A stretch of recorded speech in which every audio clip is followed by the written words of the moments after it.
जय श्री राम। नित्य साधना Hindi YouTube channel पर मैं नरेश खोचे आप सभी का हार्दिक स्वागत करता हूँ। मित्रों, हिंदू धर्म में नदियों को पूजनीय माना जाता है। इन्हें माँ का दर्जा दिया गया है।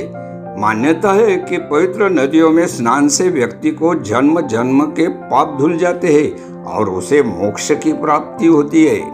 क्या आप एक ऐसी नदी के बारे में जानते हैं जो बहुत ही खतरनाक मानी जाती है?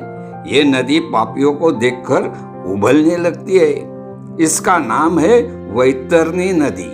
गरुड़ पुराण में इस नदी के बारे में विस्तार से बताया गया है। आइए जानते हैं वैतरणी नदी का रहस्य।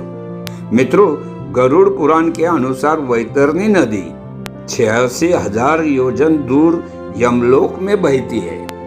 पृथ्वी पर मौजूद नदियों में जल होता है, लेकिन वैतरणी नदी खून और मवाद से भरी होती है।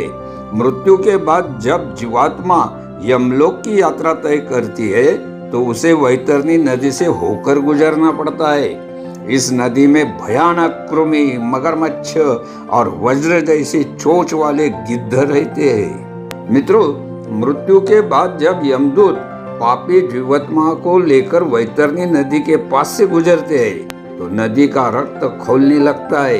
कहते हैं, जो जीवन में बुरे कर्म करता है, धर्म कर्म दान पुण्य के काम नहीं करता, उस पापी आत्मा को वैतरणी नदी पार करने में बहुत कष्ट झेलना पड़ता है। पापी आत्मा को देखकर यह नदी उग्र हो जाती है।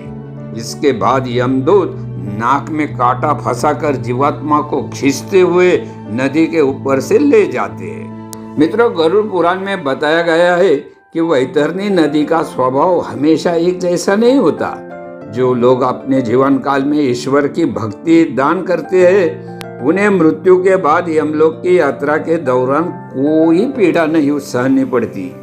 शास्त्रों में गोदान महादान माना गया है। दान करने वालों को यमदूत नौका पर बैठाकर वैतरणी नदी पार कराते हैं।